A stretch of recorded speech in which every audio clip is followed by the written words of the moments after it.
Yo, what of midweek worship.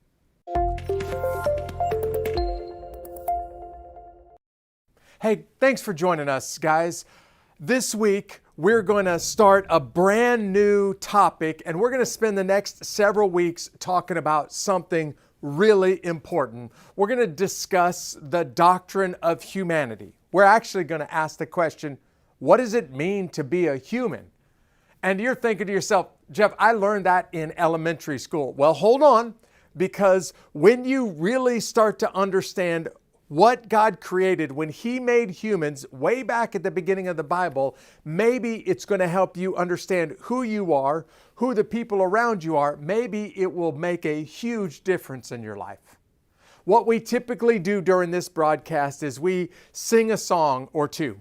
We will memorize a verse of the Bible together, and then we're going to give you an exercise to do as a family. So mom and dad, if you got children, now's the perfect time to gather around the tablet or gather around the TV. If you don't have children, not married, just chilling out at the house, well, let me help you prepare your heart for what you're going to hear from the Bible. I'm going to turn things over to Pete and Alicia. They're going to lead us in a song, and then after this song, we're going to come back and we're going to take a look at the doctrine of humanity. Before we go any further, let's sing a song to the King of Kings, Jesus Christ. Take it away, Pete and Alicia.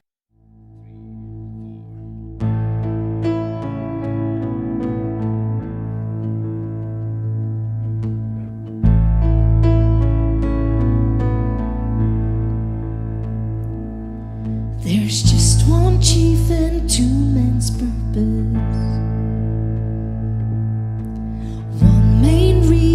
For existence,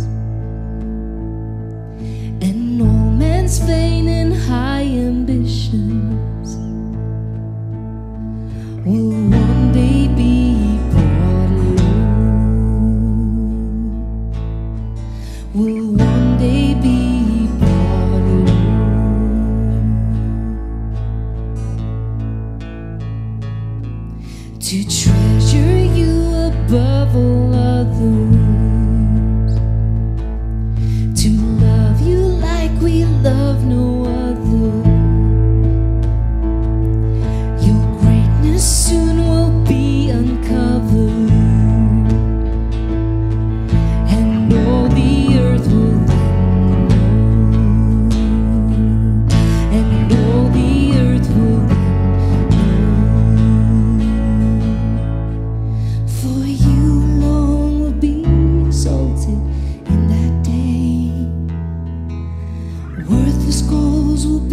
Just put your glory in me, yeah, and I'll serve anywhere.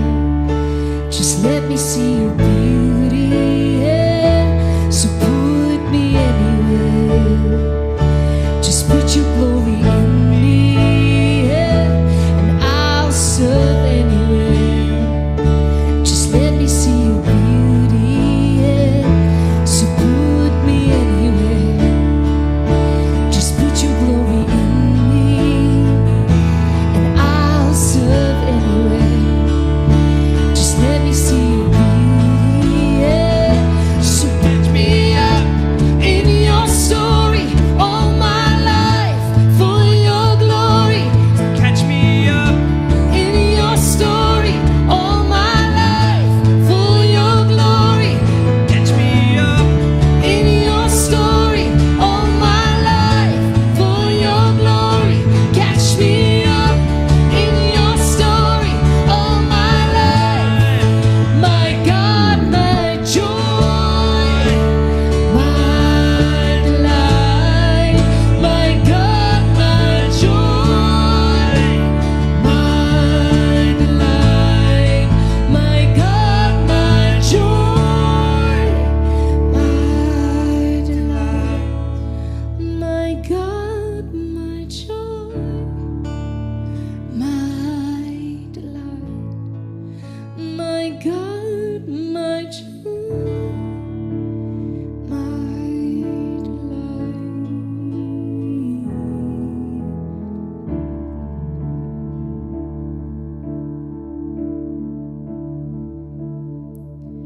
And all is for your glory. All is for your name. All is for your glory. That in all things you may have the first place. That in all things you would have preeminence.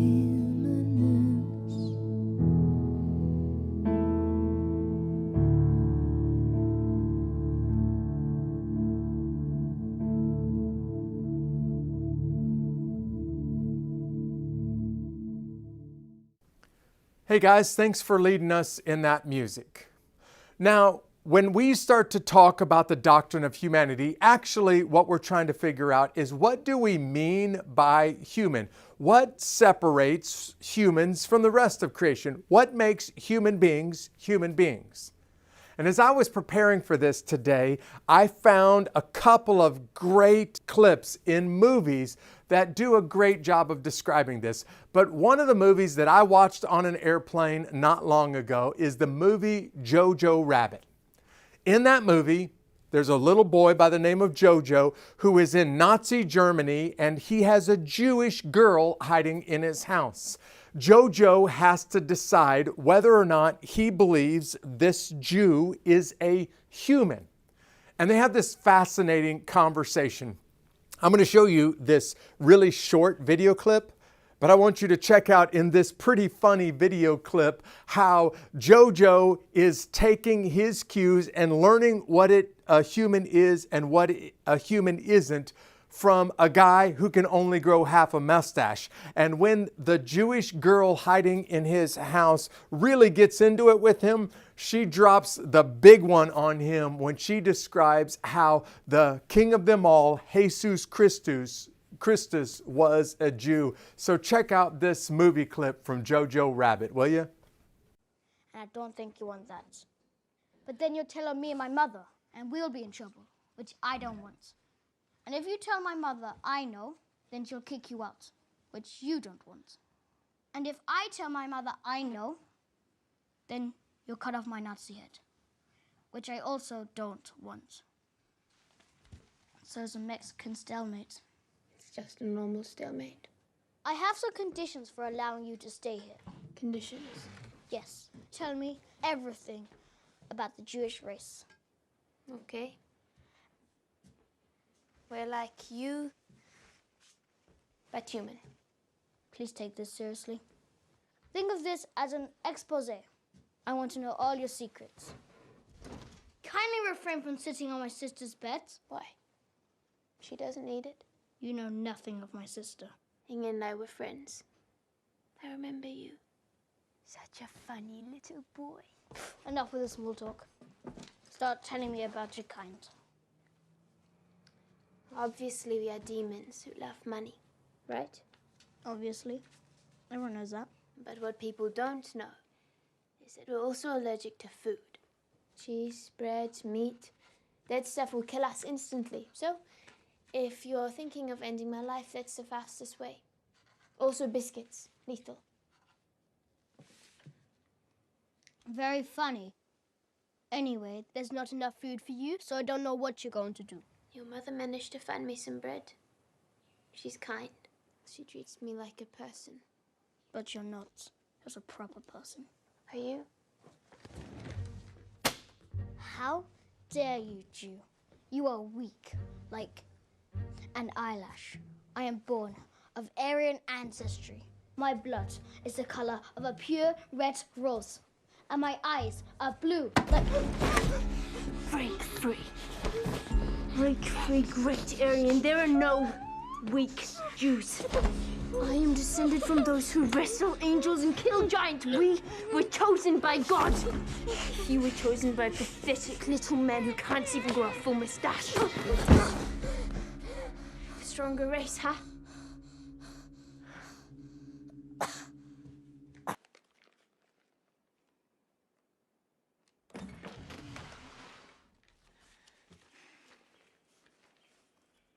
Beethoven, Einstein. Bach, Gershwin. Brahms, Wagner, Mozart, Musicians, is that all you have?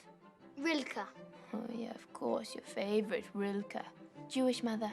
Dietrich then. Houdini. No, that's impossible. Believe it, brother. Just ask Basaro, Modigliani, Man Ray, Gertrude Stein, Mr. Moses, and the King of them all, Jesus Christi. Amen. Pew, pew, pew. Well, you're just saying any old name. Hey, the whole purpose behind that clip was to just cause you to laugh for a second, but also cause you to think. Did you notice how Jojo was struggling with what it means to be a human? Because Jojo was being told that Jews are less than human.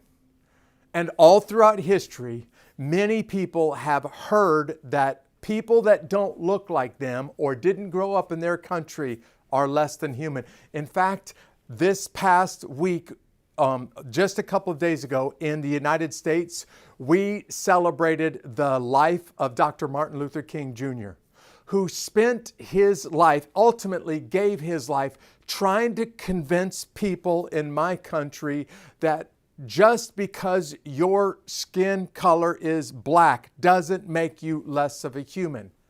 And he ultimately gave his life for the cause of civil rights and to try to help my country recognize all men are human, even if their skin tone is a little bit darker than yours. Well, when the Bible starts to talk about humanity, it tells us that God created the crown jewel of creation when He made human beings, like the very centerpiece. This is God rolling up His sleeve and actually showing off on just how amazing of a creator He is when He created this last part of creation on the sixth day in Genesis. But I want you to understand what humanity is from the book of Psalms. So as a church during midweek worship, we memorize a verse of Scripture. I'm going to put Psalm 8 verse 5 on the screens in just a moment. But before I do that, inside Psalm 8 verse 5, I inserted a word. I put it in brackets. I'm telling you this now because I don't ever add something to the Bible, but to make you understand just how powerful it is that God has made humans and what it means to be humans, I inserted that word humans in the verse that you're going to see on the screens. Here's what I want to ask you. Would you commit this verse to memory? Don't add the word humans when you memorize it. But would you memorize as a church with me Psalm 8, verse 5, and then we're going to talk about this verse in just a second. We're going to say where it's found in the Bible. We're going to read the verse out loud, and then one more time, we're going to say where it's found in the Bible. You ready? Here we go. Psalm 8, verse 5. Yet you made them, talking about humans, only a little lower than God, and crowned them with glory and honor. Psalm 8, verse 5. Hey, can we just talk about what's right in front of your face in this verse? Notice that when the Bible talks about humans and who we are and what it was that God created way back in the Garden of Eden, the Bible talks about us as being only a little bit smaller or a little bit lower in order of glory and grandeur and all of the creation. We're only a little bit lower than God Himself. Now, nowhere do you find this kind of language about birds. You don't hear the Bible talking about this, about fish or animals or mountains or valleys. You don't hear this kind of language about anything else in creation, but you do hear this kind of language about humans. Why? What makes humans so different? What makes humans so special? We're going to tackle that question from a couple of different angles over the next several weeks. But I really want you to go away from this verse memorizing what it says about you as a human. It says that God has put a little bit of His glory, He has put a little bit of His honor in you when He created you. He created you in His image, and He made you incredible, awesome, amazing, this element of creation when He created you as a human. You see, being human is basically being God's representative here on planet Earth. And I want you to really think for a second. In fact, the way that I really want to end this broadcast today is to ask you to think about what you just heard from the Bible.